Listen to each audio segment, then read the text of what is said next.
Welcome to VHS Voyage, where we're on a journey to find, watch, and discuss movies on VHS we've never seen or never knew existed. I'm Matt. I'm Devin. Today's episode, we're going to talk about Future Force.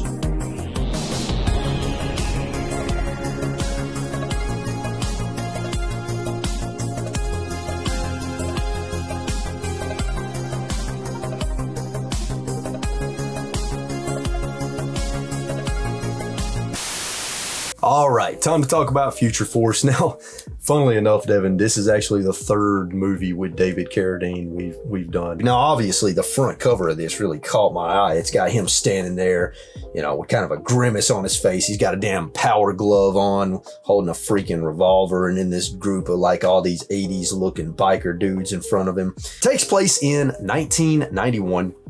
Crime is out of control. Prisons are overloaded. Police officers are understaffed, so the government decides to step in and shut down police, turn it over to private companies. And these private companies create COPS, which stands for Civilian Operated Police Systems. So dumb, dude. So dumb. So essentially what you have is, in place of police, you have a police state of sorts where you've got basically what are bounty hunters, and you're guilty until proven innocent in this world. So if you commit a crime, a bounty gets put out on you, and these group of bounty hunters come after you, and they will kill you on the spot unless you, surrender and let them take you in, and then you just go to prison. David Carradine's character, his name is John Tucker. He works for this organization, so he is essentially a bounty hunter, and the movie opens up with him going after a bounty. He finds these group of guys. There's a really bad fight scene with really horrible fight scene sound effects. Don't be stupid.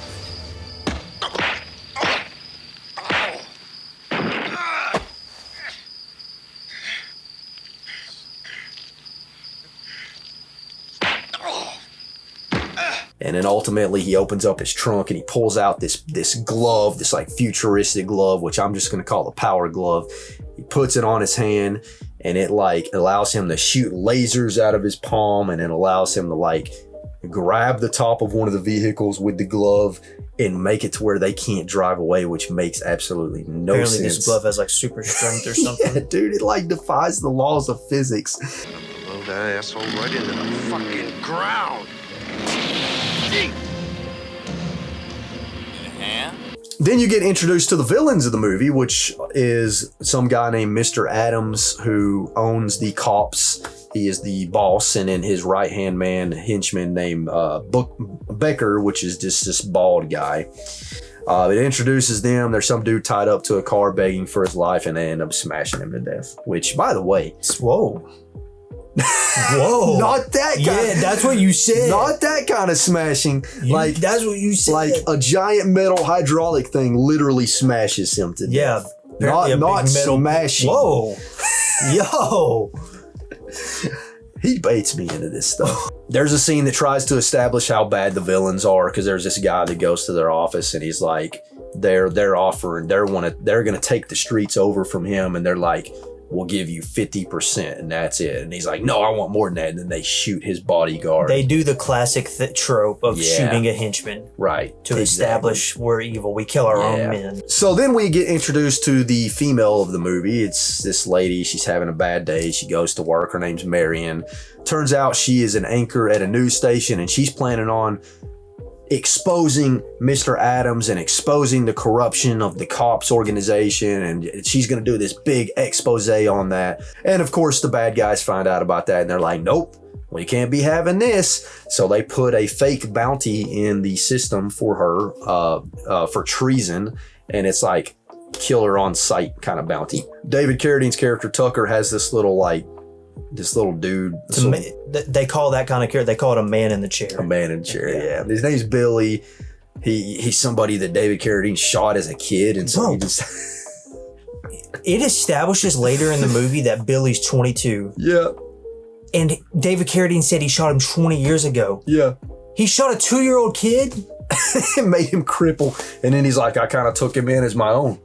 So basically, he shoots the kid, makes him crippled, basically kidnaps him and forces him into being his little sidekick. Yeah, and that sidekick made the glove too. You find out that Tucker's not on Adams and Becker's payroll, but basically all the other bounty hunters are. So basically he's got the other ones in his pocket, but not Tucker, because Tucker's the good guy.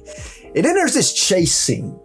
There's this chase scene where Tucker's got Marion in the car with him, and they're being chased by these other people, and this woman is leaning out of the window shooting her shotgun at them while they're Yeah, that driving was away. awful, wasn't it? Yeah, because dude, she's missing every shot. Right. You know why? Because she's using a shotgun from a distance while driving, and the music that played during this scene was this like really happy-go-lucky, upbeat like 80s music. It didn't fit with the car chase sequence at all.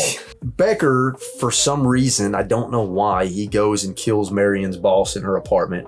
And it was so dumb. He goes in her apartment and he's like, ma'am, I need to ask you some questions about whatever. And she's like, okay, would you like me to make you some coffee? And he's like, oh yeah, I would love some. She goes in the kitchen and he pulls out a butterfly knife and he's like, I'll make it myself. Can I get you a cup of coffee or some tea maybe? Coffee would be fine. Great. I'll be right back. Would you like anything in it? No thanks. I'll fix my own. Tucker and Marion go to her boss's apartment. They find her boss dead there.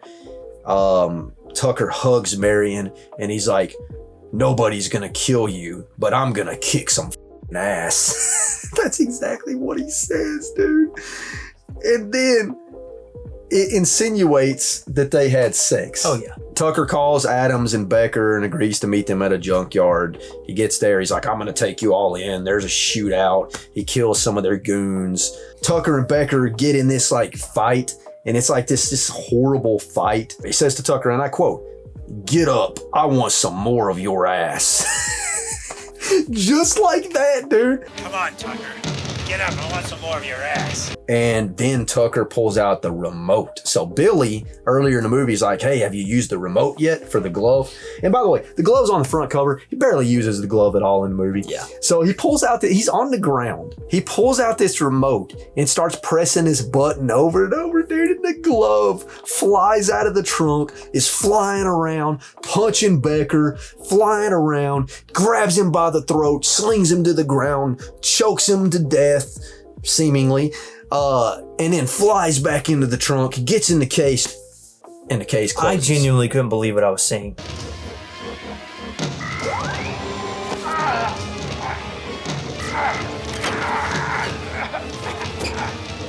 I don't think there was anything good about this movie, do you? I didn't like it at all. It's one of those movies I'm going to forget. Yeah. I don't really have anything to say about it, if I'm being honest. Yeah, it's my least favorite kind of movie. It's like a boring action movie. and get this, there's a sequel to this movie Yeah. that involves time travel. We got to find it at some point and watch it, dude. No. What? It's a complete waste of time. It's definitely not a keep it. No. So that means it's going to be a giveaway. And if you want to enter the giveaway, go to VHS.voyage. You'll have 1 week from today, actually 2 weeks from today, to enter the giveaway. So VHS.voyage on Instagram. So that is it for tonight's episode of VHS Voyage on Future Force. I'm Matt. Devin. And we'll catch you guys next week.